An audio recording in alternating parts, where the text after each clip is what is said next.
Domingo passado, meus irmãos, primeiro culto do ano, nós demos início a um exercício. Até nós fizemos a comparação como se uma igreja fechasse as suas portas no final do ano ou no começo do ano, para fazer o exercício, para levantar, fazer um balanço, de como foi o ano que se passou. Por que nós começamos esse exercício no primeiro domingo do ano de 2020. Por quê? Porque, normalmente, como que a gente deixa para fazer esse tipo de balanço, esse tipo de avaliação de como foi o ano que se passou? A gente deixa para pensar, para refletir, para fazer essa avaliação, normalmente no final do ano. Não é verdade? 2009 se passou, então você chega lá, quase nos últimos dias de 2019, e você está envolvido com festas, você está envolvido com encerramentos, você está envolvido com confraternizações, com um amigo secreto, com um monte de coisa que vai ocupar seu tempo, que vai ocupar a sua cabeça, e no meio disso tudo você para fazer a sua avaliação do ano que se passou, do ano de 2019. Mas, vamos falar a verdade, a gente até para pensar, mas é de uma maneira bem superficial, não é? De uma maneira bem rasa, de uma maneira bem genérica, e nós não fazemos a avaliação como nós deveríamos fazer realmente. Por isso que nós iniciamos domingo passado essa avaliação, de olhar para o ano que se passou e de uma forma especial, dando mais atenção, não como empresas fazem o seu balanço, não como empresas que param para ver se o resultado final foi positivo ou foi negativo, porque a empresa trabalha com serviço, a empresa trabalha com produtos, a empresa trabalha com coisas que são palpáveis, com coisas que são objetivas, mais fácil da gente observar. Mas quando a gente fala da nossa vida espiritual, a complicação é um pouquinho maior, não é? Porque a gente está lidando com coisas que são subjetivas, com coisas que a gente não consegue apalpar, com coisas que a gente muitas vezes faz uma avaliação, mas muitas vezes a gente não está sendo tão sincero assim nessa avaliação que nós estamos fazendo acerca da nossa vida espiritual do ano que se passou. E muitas vezes nós vamos chegar diante de Deus ali em dezembro e falar: Senhor, como foi bom o ano que se passou, como foi produtivo o ano de 2019, como eu cresci em experiências com o Senhor, como eu cresci no conhecimento do Senhor. Mas muitas vezes a gente não consegue analisar a motivação do nosso coração como ela realmente está. E aí, ao mesmo tempo que nós estamos falando, Senhor, como foi bom o ano, Deus está falando, Deus está olhando para a gente assim, meio de canto de olho, dizendo, acho que não foi tão bom assim. Acho que poderia ter sido muito melhor do que você acha que foi. Acho que a sua avaliação não está tão segura assim, não está tão correta assim, como você pensa que ela deveria estar. E aí o que nós fizemos domingo passado? Nós pedimos ajuda para o salmista lá no Salmo 139. Porque, junto com o salmista, no Salmo 139, nós descobrimos de algo importante, que nós não temos capacidade de fazer uma autoavaliação da maneira como nós devemos fazer a respeito da gente. E aí, com o salmista, nós tomamos a ousadia de dizer: Senhor, sonda-me, não é? Senhor, sonda-me, sonda o meu coração, sonda os meus pensamentos, sonda os meus sentimentos, sonda as minhas vontades, Senhor, sonda as minhas motivações no meio de tudo isso, e vê se há em mim algo que te ofende. Porque muitas vezes, quando nós estamos diante de Deus e dizendo: Senhor, como foi bom o ano que se passou, como eu te conheci mais, não que isso não seja uma realidade, mas muitas vezes Deus está olhando para as motivações do nosso coração, sabe, para o mais íntimo do nosso ser, e vendo muitas coisas que nós não sabemos que está lá. É o escuro do nosso coração. São os lugares inabitáveis, onde nós mesmos não conseguimos chegar. É como Davi, no Salmo, vai dizer: Senhor, perdoa os meus pecados ocultos, os pecados que nem eu mesmo sei que estão em mim. Então nós pedimos ajuda para o salmista, no Salmo 139, para que o Senhor nos ajude nessa avaliação de nós mesmos. E se tem algo, Senhor, que eu preciso mudar, para que eu tome caminhos diferentes no ano de 2020, então que eu mude, Senhor, que o Senhor me ajude, que eu deixe esses pecados, que eu deixe tudo aquilo que me afasta de Ti, Senhor, de lado, para que o ano de 2020 seja muito diferente do que foi o ano que se passou. E aí, nós andamos um pouquinho mais e nós vimos também que se tem algo nas Escrituras que ofende verdadeiramente a Deus, é quando nós temos a Sua palavra, é quando nós temos a Sua orientação, é quando nós temos os Seus ensinamentos e nós dizemos: eu não quero. Eu não quero porque eu sei o que é melhor para mim. Eu não quero porque eu tenho os meus achismos, não é? Eu não quero porque a minha avaliação é muito melhor do que a Sua palavra muitas vezes me orienta, Senhor. E nós vimos então que não existe algo nas Escrituras que ofenda mais a Deus do que a nossa rejeição à Sua palavra, a Sua verdade, não é? A Sua orientação. E agora, tem um texto de João, no capítulo 14, no verso 21, que eu vou pedir, até vai ser projetado aqui para os irmãos. Esse texto de João 14, 21, muito conhecido, que Jesus diz: quem tem os meus mandamentos e lhes obedece, esse é o que me ama. Aquele que me ama será amado por meu Pai, e eu também o amarei e me revelarei a Ele. Então, olha só que interessante algo que Jesus está dizendo. Porque hoje, qual que é o nosso objetivo? O nosso objetivo é mudar o foco da nossa avaliação. Domingo passado, nós olhamos para a nossa relação vertical, ou seja, da nossa relação com Deus, nossa e Deus. Hoje, o nosso foco é olhar para a nossa relação horizontal.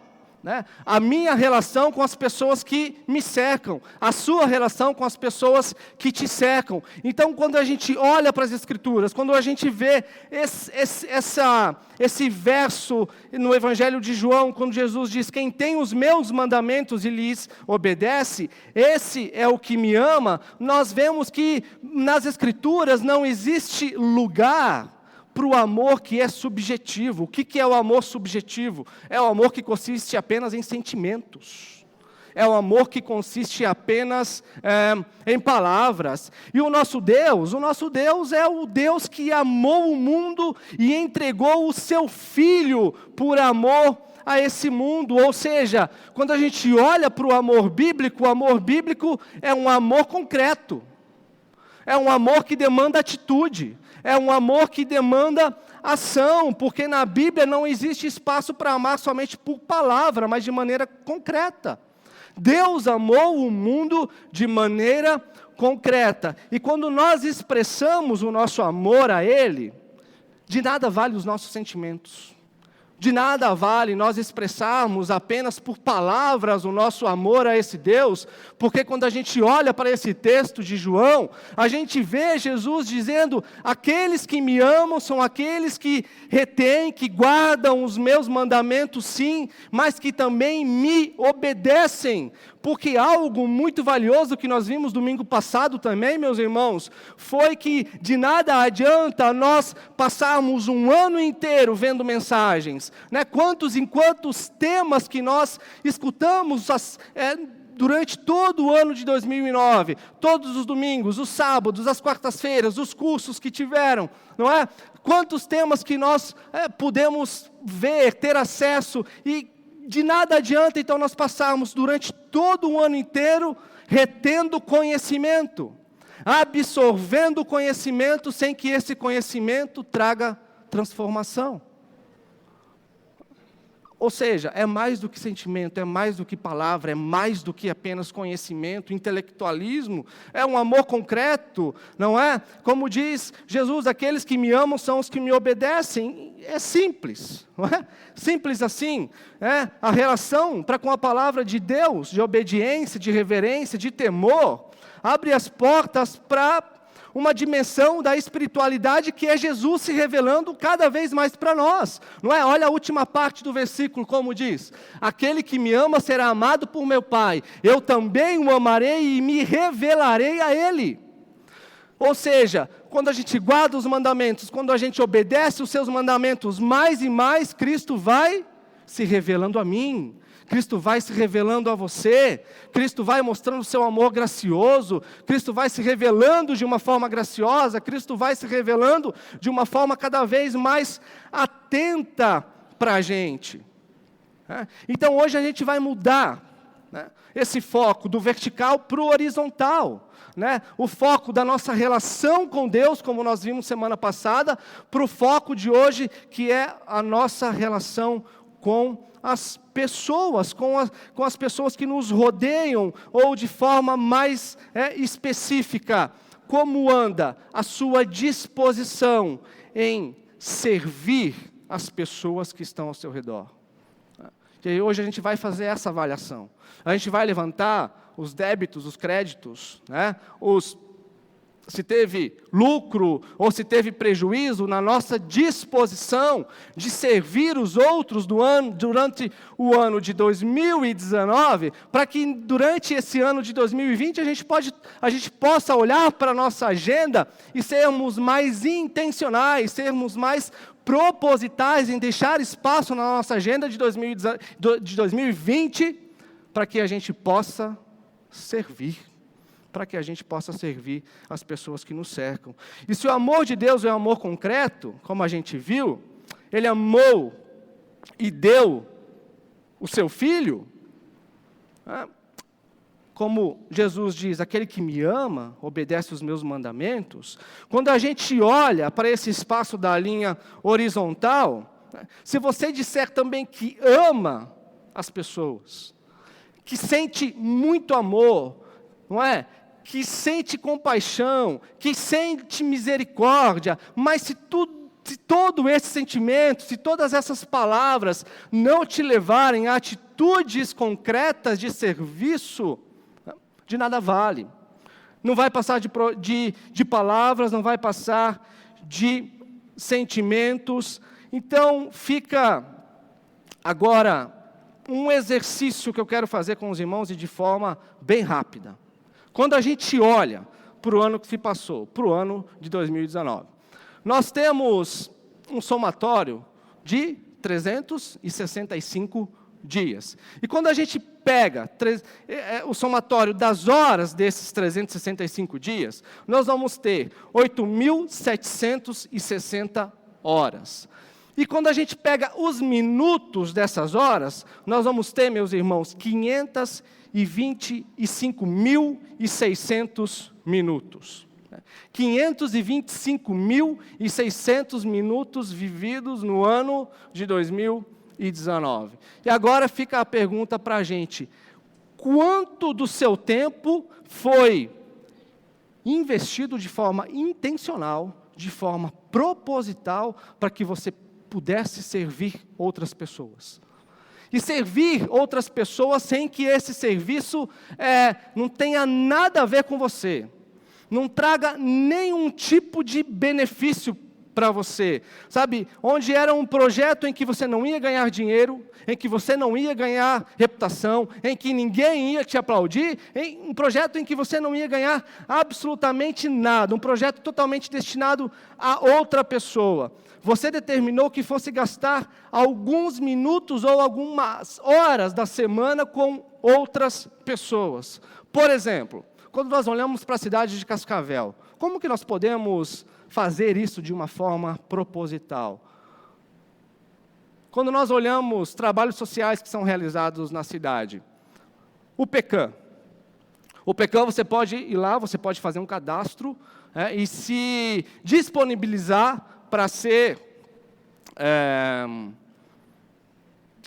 Me fugiu a palavra, me ajudem. Um voluntário, muito obrigado. Né? Você pode se disponibilizar em ser um voluntário para ajudar a servir alimentos nos quartos, a ajudar na cozinha, a ajudar fazendo limpezas, né, na UPECAM. Você pode, aqui em Cascavel, ajudar no lar das crianças. Você pode fazer uma visita para os velhinhos que estão no asilo, que estão tão necessitados de uma conversa, de uma atenção. Você pode se disponibilizar também a ir no albergue, a ajudar com a limpeza, a fazer comida, a visitar as pessoas que lá estão. Ou ainda também, você pode se envolver em um ministério na igreja. Você pode se envolver em algum ministério na igreja, ou seja, existem muitas áreas de serviço em que você pode agir de forma proposital, sem que isso traga nenhum benefício para você. Sem que isso tenha a ver com algo diretamente com você. E agora, voltando no nosso exercício, supondo que desse total de 525.600 minutos, a gente pegue apenas 3.600 minutos do ano que se passou. Isso representado em 315 dias, não nos 365. Por quê? Já tem um engenheiro aqui que está de olho em mim, assim, para ver se eu vou errar alguma conta ou não. Mas não tem problema.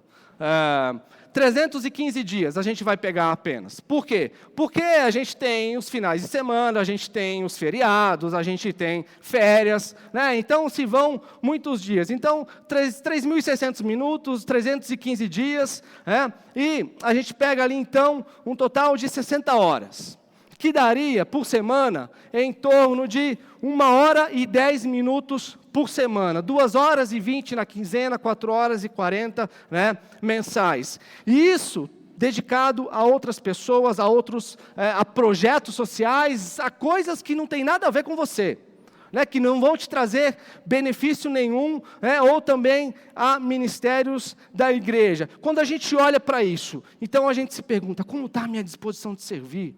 1 hora e 10 por semana, 2 horas e 20 na quinzena, 4 horas e 40 no mês. Como está a minha disposição de servir? Como está a sua disposição de servir, meu irmão? Porque uma coisa a gente tem que perceber. Sabe qual que é o grande problema que nós encaramos hoje nos nossos dias? É algo que está sendo imprimido na nossa mente e no nosso coração. E de forma muito poderosa. E, ao mesmo tempo, bem sorrateira, mas é dessa forma que nós agimos hoje. A sociedade hoje imprime na nossa mente e no nosso coração que nós precisamos ter uma mentalidade de consumidores. E nós agimos como consumidores sem perceber. Quando nós olhamos, nós estamos fazendo avaliações e críticas, quando, na verdade, nós deveríamos estar apoiando, ajudando, resolvendo os problemas, mas nós estamos apenas com a mentalidade de consumidores, nós estamos na posição de consumidores, fazendo críticas para ver se alguém vai no Serasa, ou alguém vai no Procon, o Serasa não é algo muito legal, para ver se alguém vai no Procon e denunciar esse mau atendimento que eu estou recebendo, inclusive isso nas igrejas. Por quê? Porque hoje nós chegamos nas igrejas, e é muito comum acontecer no nosso tempo isso, quando nós vamos nos conectar com uma comunidade cristã, nós realizamos avaliações. Nós olhamos, será que essa igreja tem um bom ministério de crianças? Será que essa igreja tem um bom ministério de adolescentes? Será que essa igreja tem um bom ministério de jovens? Será que essa igreja? Ou seja, nós nos relacionamos com a igreja apenas com essa mentalidade de consumidores, de alguém que vai toda semana, que pega o seu pacote, que usa desse pacote, que vai embora e não dá nada em troca. Como se a igreja fosse um balcão de troca de produtos, onde a igreja precisa satisfazer a vontade da clientela. E a pergunta é, meus irmãos, é isso que o Evangelho de Cristo quer fazer comigo e com você? É sério que o Evangelho de Cristo nos chama para isso? para a gente encarar o fato de nos conectarmos com uma igreja cristã, ao invés de nós olharmos as áreas onde tem deficiência e não criticarmos, mas queremos nos pôr à disposição do serviço e querer fazer uma avaliação de forma saudável, mas que nos leva a dar passos concretos de ajuda em benefício a essa comunidade, e nós estamos simplesmente nos limitando à crítica e o consumismo barato que muitas vezes nós encontramos nas comunidades cristãs. Será que é somente isso que o Evangelho de Cristo nos chama para fazer mesmo? E a resposta é claro que não. É claro que não. Porque se você olha para a sua história, o ano passado, e não consegue identificar, como na conta que a gente fez, 1h10 por semana, né? Não é nem por dia, 1h10 por semana, e você não consegue identificar isso, sabe, como tarefa, como projetos, como serviço dedicado a outras pessoas, a gente precisa, como comunidade, rever o nosso discipulado com Cristo. Que talvez há algo de muito errado no nosso discipulado com Cristo, mas talvez você diga assim, talvez eu tenha feito um pouco mais que 1h10 por semana, hein? Talvez eu não estou tão ruim na foto assim, mas, deixa eu falar outra coisa, que essa 1h10 por semana correspondem a 0,8% do seu tempo durante o ano inteiro, ou seja, não dá nem 1%. Talvez, se você esteja um pouco acima dessa 1h10 por semana, pode ser que não chegue nem a 1% do seu ano de 2019. E agora, meus irmãos, eu quero conciliar isso com um texto que nós encontramos em Provérbios 3, do 9 ao 10. Provérbios 3, do 9 ao 10.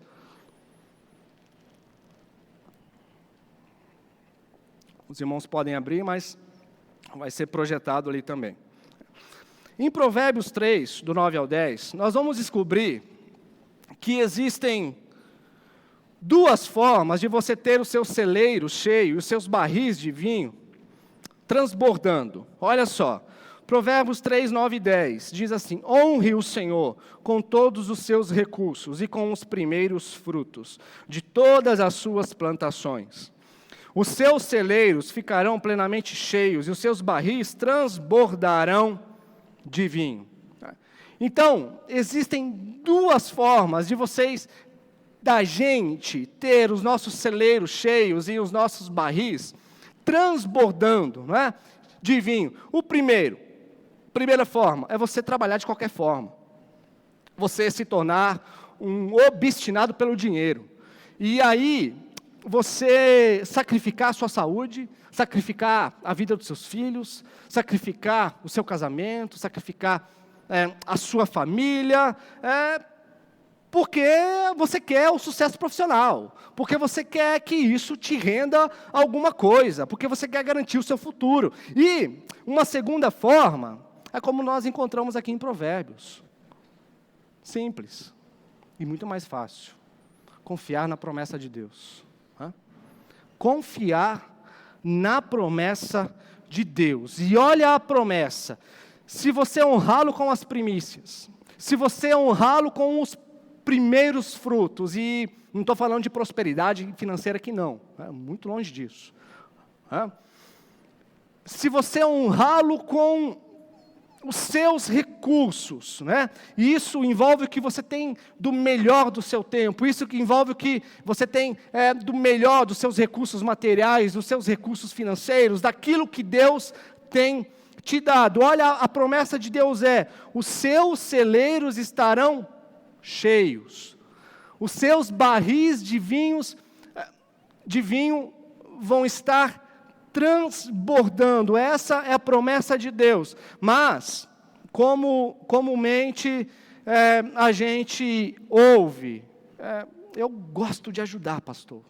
Eu gosto, sabe? Eu acho que até Deus está me incomodando. Deus tem me chamado para mim ajudar mais em alguma coisa, mas tem problema, o meu tempo é complicado, a minha agenda é estreita, a minha agenda é muito apertada, o meu tempo é muito corrido, sabe? Eu gostaria tanto de ajudar, mas tem um outro fator também, além de tudo isso, os meus recursos, sabe, tá difícil, os meus recursos estão se findando, o meu dinheiro está indo, eu não sei o que está acontecendo, a minha situação financeira está complicada, e aí tem até gente que fala assim, olha, se eu ganhasse 100 mil reais por mês, com certeza eu depositaria todo mês no gasofilácio o dízimo de 10 mil reais.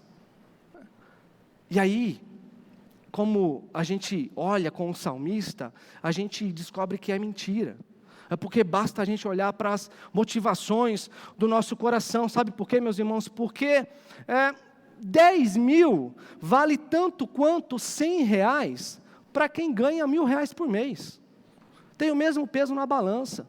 Não é verdade? E, sabe, Deus conhece as nossas motivações. Tanto que domingo passado a gente fez esse exercício. A gente disse, Senhor, sonda o meu coração, sonda as minhas motivações, sonda os meus intentos, vê se há algo em mim que me afasta de Ti, Senhor, e faz com que eu deixe isso de lado, porque, meus irmãos, não adianta a gente tapar o sol com a peneira, sabe? Não adianta, porque Deus sabe como a gente usa os nossos recursos. Deus sabe verdadeiramente como nós usamos as nossas finanças. Deus sabe como nós usamos o nosso tempo. Deus sabe ao que nós estamos dando prioridade de forma sincera no nosso coração. E aí, tem um homem que, o nome dele é alemão. E o nome alemão é complicado de falar, né? Mas eu vou me arriscar. Um alemão com o nome Albert Schweitzer, eu posso falar 3 vezes, acho que eu não vou falar o mesmo nome, Albert Schweitzer, e esse homem, ele diz algo muito interessante para a gente, ele diz assim que as únicas pessoas realmente felizes são aquelas que têm aprendido a servir os outros. Vou repetir. As únicas pessoas realmente felizes são aquelas que têm aprendido a servir os outros. E esse homem, ele tem uma biografia bem interessante e bem extensa, né? Mas quando você quer algo mais resumido, você vai no Wikipédia, né? E lá, no Wikipédia, eu peguei a biografia desse homem, que é um pouco mais reduzido, e aí a gente vai ver que esse homem, ele se formou em teologia e filosofia, e ele era docente, ele dava aula numa das principais universidades da Europa. E ainda, esse homem, ele era intérprete de Bach, um grande músico, e também ele era uma grande autoridade na construção de órgãos. E aos 30 anos, como se esse homem não tivesse muita coisa ainda para fazer, o que ele diz? Eu vou ser pastor, eu vou estar à frente de uma igreja. Mas, ao mesmo tempo, uma inquietação tomava o coração dele, que era a preocupação com algumas pessoas que habitavam em umas regiões muito pobres da África. E aí, como que esse homem não tivesse muita coisa para fazer ainda, ele decidiu fazer medicina, para que ele pudesse servir essas pessoas lá na África. E depois de formado, ele se casa.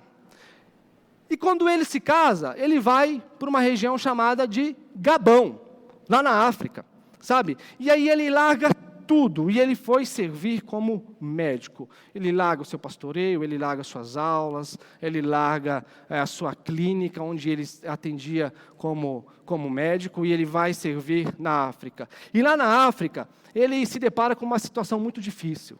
Ele se depara com uma situação onde os recursos são precários. Isso para não dizer que não tinha praticamente recurso algum. Como que ele organiza a sua clínica? Ele organiza em um galinheiro que estava desativado. E ali nesse galinheiro, ele se depara com situações precárias, como o clima era muito hostil. Não é? A falta de medicamento era muito grande, a falta de instrumentos, é como se ele não tivesse instrumento algum para ele exercer a sua profissão. Mas, paralelamente a isso, esse homem evangelizava os seus pacientes, mesmo sem quase entender uma palavra do idioma daqueles nativos, das pessoas que moram no Gabão. Mas como que ele evangelizava? Ele usava, como aquelas pessoas fazem muito uso de objetos da natureza para o dia a dia, até mesmo como uma forma de adoração, muitas vezes. Esse homem, ele utilizava de objetos da natureza que traziam benefícios para o próximo. E dessa forma ele evangelizava aquelas pessoas. E é interessante, meus irmãos, como a história de pessoas que decidem servir outras pessoas possuem alguns pontos em comum.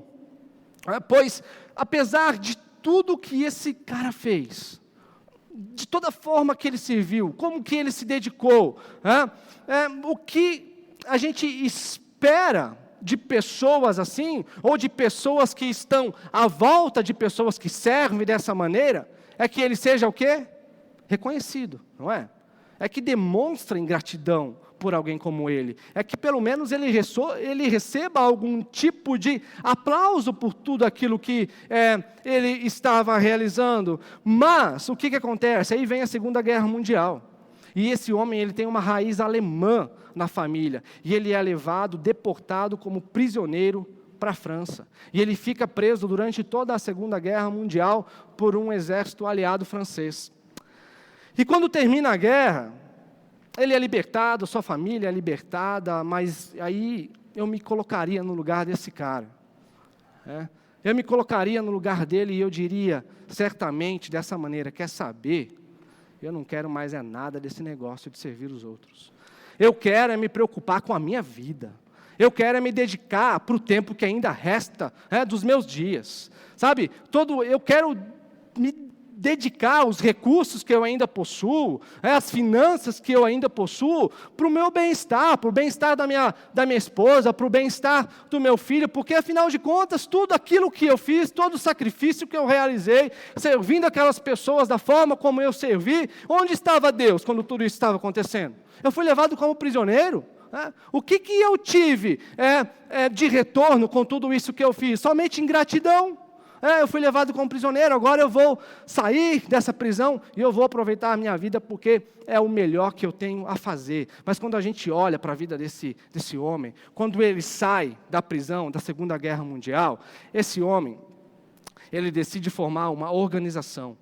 Ele junta um grupo de médicos e ele volta para o Gabão e constrói lá um hospital para servir aquelas pessoas que até o dia de hoje possuem o seu nome. E em 1953, ele recebe o Prêmio Nobel da Paz. Não que esse prêmio iria mudar alguma coisa naquilo que ele era ou naquilo que ele fazia, mas ele recebeu o Prêmio Nobel da Paz. E olha só a frase dele, meus irmãos: as únicas pessoas realmente felizes são aquelas que têm aprendido a servir os outros. Será que essa frase é verdadeira? Será que está correta essa frase? E quando a gente olha, essa frase ela é altamente verdadeira. Essa frase, ela com certeza, ela é correta, porque quando a gente olha para a vida, e quem já viveu mais sabe muito, que pessoas que são egocêntricas, pessoas que passam a vida olhando para si, pessoas que gastam todo o seu recurso, todo o seu tempo, toda a sua finança consigo mesmo, sabe? Esse tipo de pessoa é como se olhasse para a vida e perdesse a perspectiva de viver. É como se olhasse para a vida e perdesse a razão de viver, perdesse o sentido de viver. É como se a realização da sua existência estivesse sempre correndo por entre os seus dedos e a realização nunca chega até elas. E isso é comprovado até cientificamente. Mas quando nós servimos outras pessoas, uma parte do nosso cérebro, ela acende, uma parte do nosso cérebro, ela trabalha. E essa parte do nosso cérebro, ela produz, duas substâncias que são muito necessárias para pessoas que se encontram deprimidas, que é a dopamina e a serotonina. Você já percebeu que às vezes você está passando por uma situação difícil? e surge a oportunidade de você servir alguém que está passando por uma situação mais difícil que a sua? Você tem a oportunidade de servir alguém que está passando por uma situação mais difícil, mais complicada e arriscada do que a sua? E o que acontece? Você sai desse tempo como se você tivesse sido ajudado, não é verdade? Você sai desse tempo como se você tivesse sido fortalecido, como se você tivesse sido abençoado, e não aquela pessoa diretamente. E agora eu quero olhar para outro texto com os irmãos. O texto lá de 1 Pedro. 1 Pedro no capítulo 4, e nós vamos ver aqui 4 aspectos, 4 pontos, de forma bem rápida. 1 Pedro 4, 8 e 10.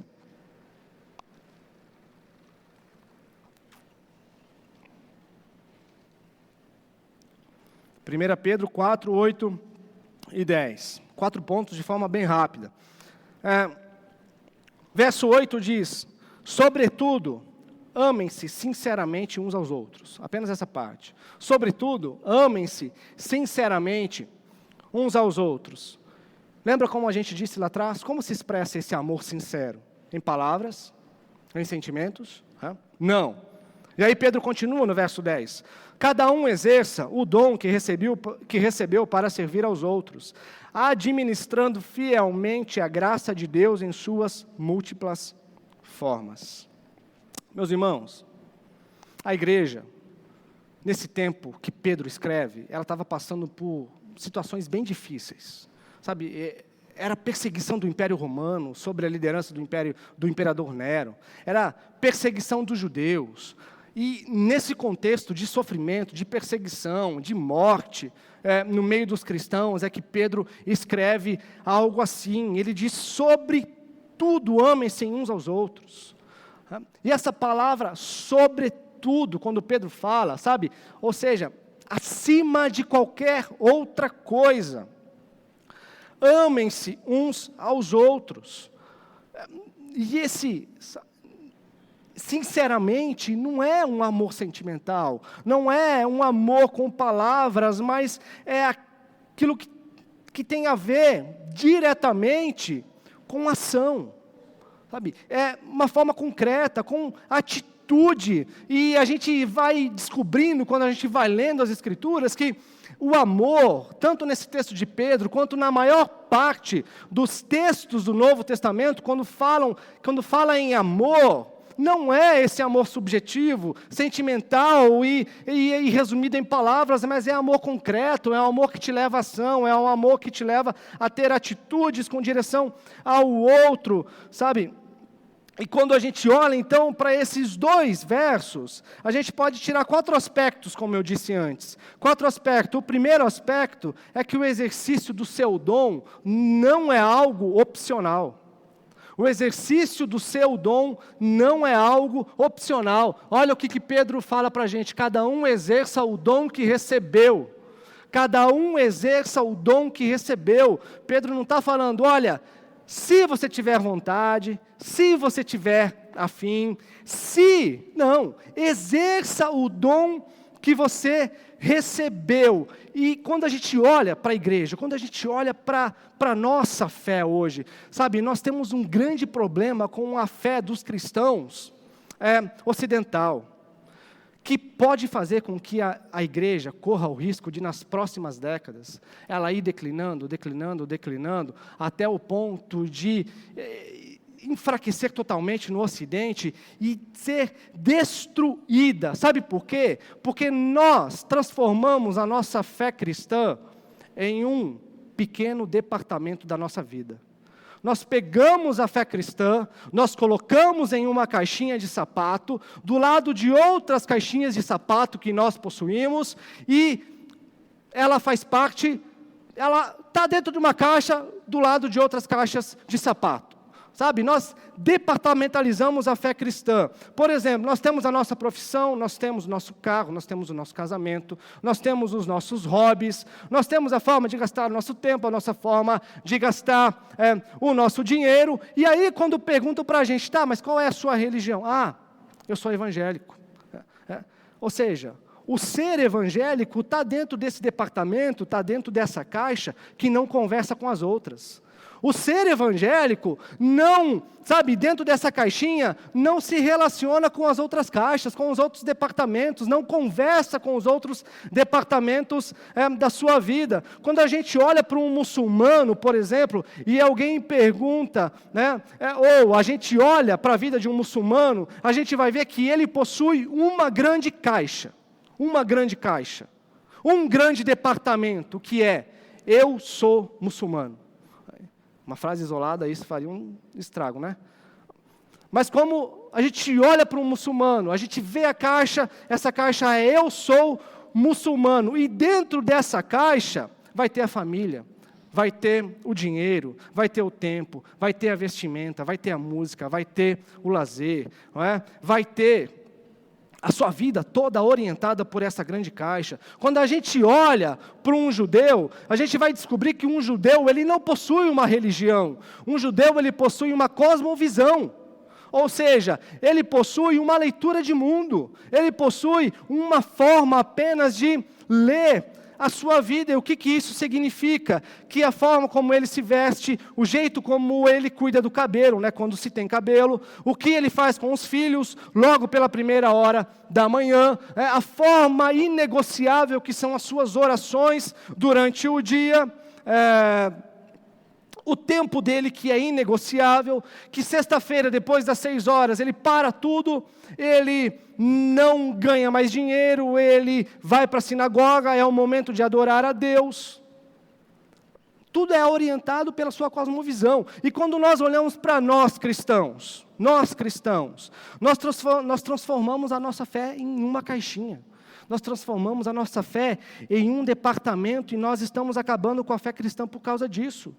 Porque o que nós somos nessa caixinha não afeta aquilo que nós somos nas outras caixas, nos outros departamentos da nossa vida. Por exemplo, aquilo que nós somos na caixinha cristã não afeta como as mulheres se vestem, não afeta a forma como a gente aproveita as nossas famílias aos domingos, não afeta como a gente lida, como a gente serve as pessoas, não afeta como a gente usa os nossos recursos, o nosso dinheiro, não afeta como a gente se utiliza do sexo, porque a gente departamentalizou. Por exemplo, quando alguém pergunta para um cristão: o que você é?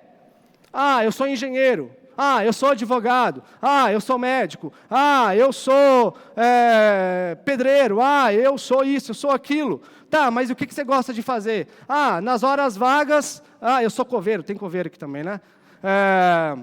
Nas horas vagas, eu gosto de jogar no futebol, eu jogo meu vôlei, eu gosto de ler uns livros, eu gosto de assistir umas séries. Tá, mas e qual é a sua religião? Eu sou evangélico.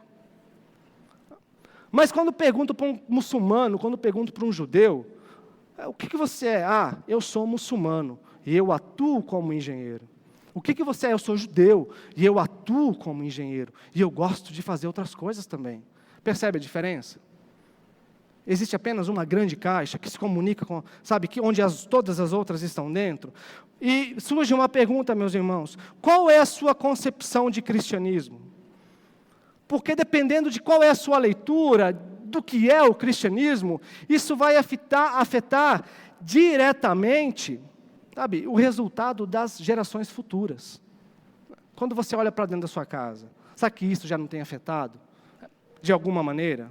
A igreja na Europa demorou 100 anos para começar a declinar, enfraquecer, e a igreja na Europa hoje, ela praticamente desapareceu.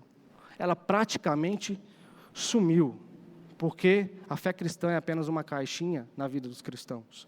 Quando a gente olha para os Estados Unidos hoje, a fé nos Estados Unidos está em declínio. A fé cristã nos Estados Unidos está num declínio muito grande. E vários especialistas dizem que em cerca de 5 décadas, 50 anos, os cristãos nos Estados Unidos vão ser a minoria. Porque a fé cristã está apenas dentro de uma caixinha.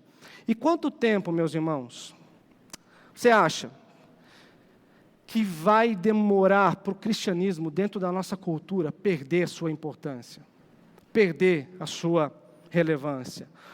Porque o cristianismo se torna cada vez mais para as nossas vidas apenas uma caixinha, apenas Um departamento em que esse departamento não tem nada a ver como eu tomo as minhas decisões, como eu faço as minhas escolhas. Esse departamento se relaciona apenas com 1h30 nos meus domingos. Isso é triste. Esse departamento ele se relaciona apenas com as minhas decisões religiosas, que são norteadas pela Bíblia. Mas não acerca do meu trabalho, não acerca das minhas finanças, não acerca do meu tempo, não acerca dos meus filhos, dos meus casamentos. E o exercício do dom, como a gente tem falado, o exercício do dom, dentro disso, tem se tornado um favor que os cristãos têm dado para a igreja. Um favor.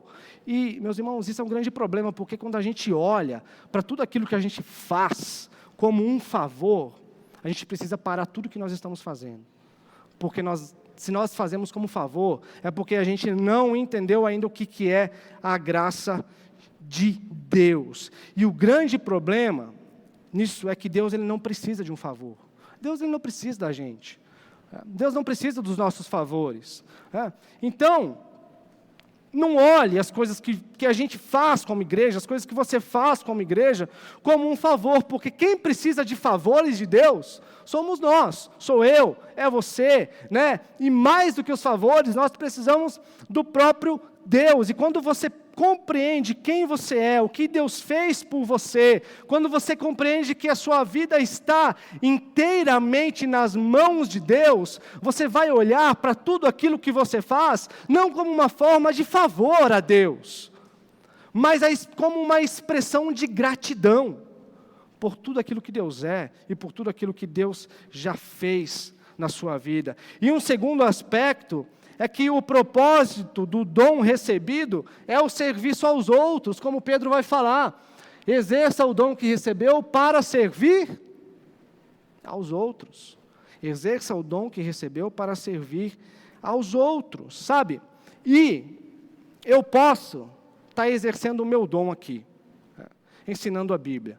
Mas, supondo que eu fale apenas as coisas que eu gosto de falar, da maneira que eu gosto de falar, e vocês passam a não entender nada do que eu estou falando, né? Como de vez em quando eu olho, né, para o rosto de alguns e falo, vixe, será que estão entendendo? Mas Deus é misericordioso. Supondo que eu faça apenas as coisas que eu gosto aqui, que eu ensine o que eu quero, que eu fale da maneira que eu quero, e nem me preocupo se vocês estão entendendo ou não. Eu estou exercendo o meu dom, eu não estou deixando de exercer o meu dom, mas eu não estou servindo a igreja. É a mesma coisa quando a gente olha para o grupo de louvor que está aqui, para os músicos que estão aqui em cima, supondo que eles apenas cantem aquilo que eles querem cantar, que eles toquem no ritmo que eles querem tocar, sem se importar com aquilo que a igreja gosta ou não, da forma que a igreja vai participar ou não. Eles estão exercendo o dom que Deus deu, sim, mas não estão servindo a igreja com o dom. E o grande problema que um músico ou que alguém pode correr é perder a percepção de que quando a gente recebe o dom, não é para que a gente seja servido, mas é para que a gente sirva outras pessoas. E o terceiro aspecto, servir outros através do dom, é ser bom mordomo, como Pedro vai falar, administrando fielmente a graça de Deus. Administrando fielmente, é como na parábola dos talentos, quando o Senhor chega, chama os seus servos, confia a ele os seus talentos e diz, olha, eu vou para a terra distantes e vocês fiquem aí, negociem os talentos que eu depositei na mão de vocês, que eu confiei a vocês. E aí, os servos vão, negociam, multiplicam os seus dons, mas aí tem um servo que é fiel. Tem um servo que é fiel. Ele deixa o seu dom, o seu talento intacto.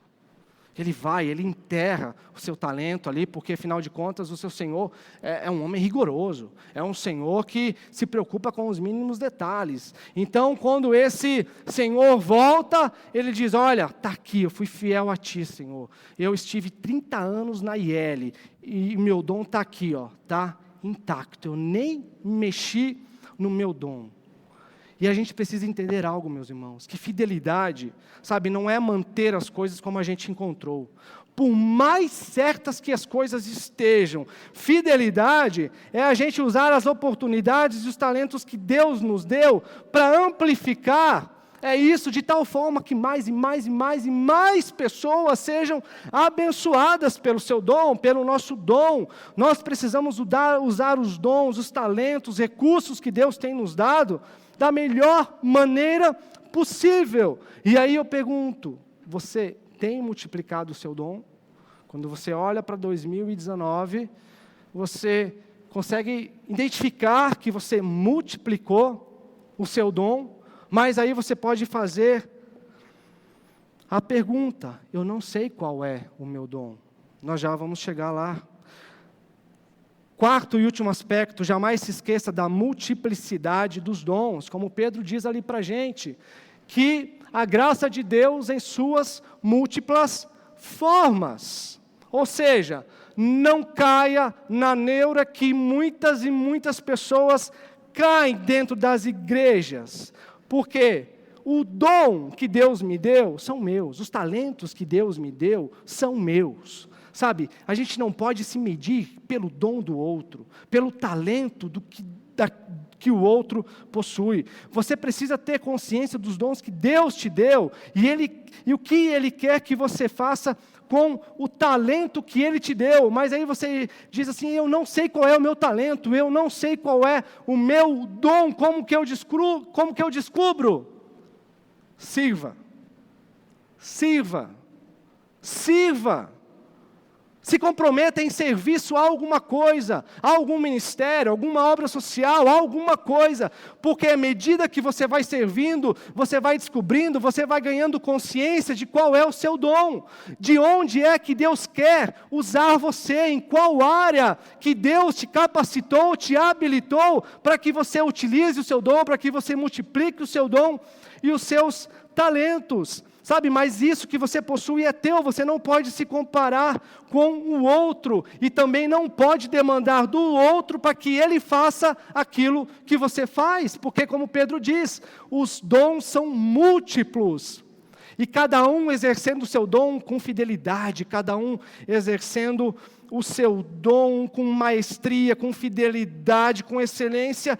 Quando a gente olha para a igreja está crescendo, sabe? Os irmãos estão crescendo, os irmãos estão sendo abençoados. E os dons são diferentes e todos nós precisamos uns dos outros. Então, meus irmãos, avaliando dessa forma, como foi a nossa agenda de 2019? Quão disposto você se mostrou a servir os outros? Se a gente pegar aquele exercício lá do início, será que o seu tempo vai chegar a 1% de serviço aos outros? Será que o meu tempo vai chegar a 1% de serviço dedicado aos outros? Será que a gente consegue imaginar o que significa 99% do nosso tempo, dos nossos recursos, dedicados apenas a nós? 99% daquilo que você tem dedicado a você, daquilo que eu tenho dedicado a mim mesmo.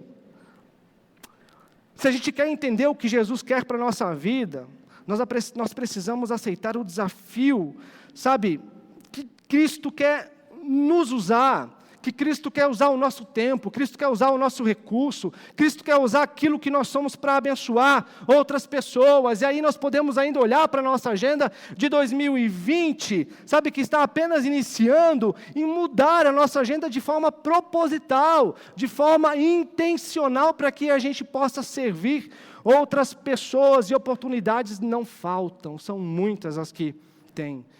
Às vezes o que falta é disposição, não é verdade? E concluindo, o que você pode fazer para continuar? Ou o que você pode fazer para vir a ser um bom mordomo dos dons que Deus tem te dado? Do tempo, dos recursos materiais que Deus te deu. Porque essa mensagem, meus irmãos, nada vai valer para a sua vida, nada vai mudar para a sua vida. Você vai sair daqui, você vai levar a sua vida da forma como sempre tem levado. Sabe, se você não fizer o exercício de pensar 2 ou 3 formas que você pode olhar para a sua agenda e ver espaço e dizer, aqui eu quero servir, aqui eu quero servir, aqui eu quero servir outras pessoas, para que, se eu ainda não sei qual é o meu dom, que Deus me ajude a descobrir. Por exemplo, existem músicos que tocam 2, 3 horas por dia, que vão nos hospitais, que tocam para pessoas que estão em estados terminais. Como eu disse, a gente pode fazer um cadastro na OPECAM, se voluntariar para trabalhar na cozinha, levando alimento nos quartos, para trabalhar na limpeza da OPECAM, sabe, ir no albergue de Cascavel, se voluntariar para aquilo que tem que fazer, no lar das crianças, visitar aquelas crianças no asilo, visitar os idosos que estão lá precisando de atenção. Existem os ministérios da igreja. Você pode falar: pastor, esse ano vai ter PGC, não vai? Vai. Então eu quero receber um PGC na minha casa. Olha que legal. Você ser abençoado através desse serviço e abençoar a vida de outros irmãos também, recebendo um PGC na sua casa. Isso, meus irmãos, é um bom plano para 2020? Será que é um bom plano para 2020? Porque quem disse que a gente precisa usar o que a gente é, o que a gente tem para os outros é Jesus. Por isso, não é um bom plano para 2020. É um bom plano para amanhã. É um bom plano para a próxima semana. É um bom plano, sabe, para os dias que estão aí e que estão chegando diante de nós. Eu preciso mudar hoje, porque Jesus, que é meu mestre, disse que eu preciso fazer. E uma coisa é a gente ir numa palestra de autoajuda e ver coisas que nós podemos fazer para melhorar a nossa vida. Outra coisa é Jesus que diz: aqueles que me amam são aqueles que guardam os meus mandamentos e que me obedecem. É Jesus que diz: é isso que eu quero que você faça, vai lá e sirva. É isso que vai fazer com que o seu cristianismo deixe de ser apenas uma caixinha, deixe de ser apenas um departamento na sua vida, sabe? Deixe de ser apenas uma maneira de você viver os seus domingos e passe a ser uma cosmovisão, sabe? Uma maneira de ver a vida e de servir as pessoas. Que o Senhor nos abençoe, que o Senhor nos dê sua graça, que o Senhor nos capacite, que o Senhor leve essa verdade e nos dê essa consciência de que nós precisamos servir as outras pessoas, para que isso se torne uma realidade em nossas vidas. Amém, meus irmãos? Vamos olhar para a nossa agenda e vamos mudar? Amém? Amém? Está melhorando.